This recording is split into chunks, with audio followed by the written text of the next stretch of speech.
పరకాయ ప్రవేశం అంటే మైకిల్ సినిమానండి.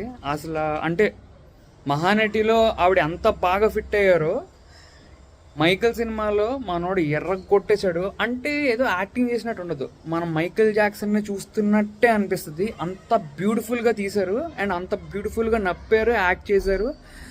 అండ్ ఈ సినిమా మీరు చూద్దాం అనుకుంటే థియేటర్లోనే చూడాలి, ఓటీటీలో చూస్తే అస్సలు నచ్చదు. ఈ సినిమా ఒక ఎక్స్పీరియన్స్ బేస్డ్ మూవీ.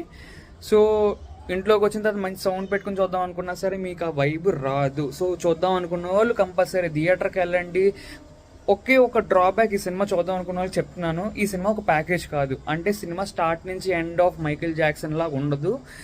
ఆయన సొంతంగా చేసుకునే ఆల్బమ్స్ వరకు అలా ట్యాప్ చేసి వదిలేశారు. నాకు ఒక కొంచెం ఇన్కంప్లీట్గా అనిపించిన సినిమా, బట్ ఓకే నాకు అంతవరకు చాలు, నేను మళ్ళీ ఇంకో పాట వచ్చినప్పుడు మళ్ళీ చూస్తాను అనుకున్న వాళ్ళు కంపల్సరీ చూడండి. బట్ చూద్దాం అనుకున్న వాళ్ళు కంపల్సరీ థియేటర్లో చూడండి.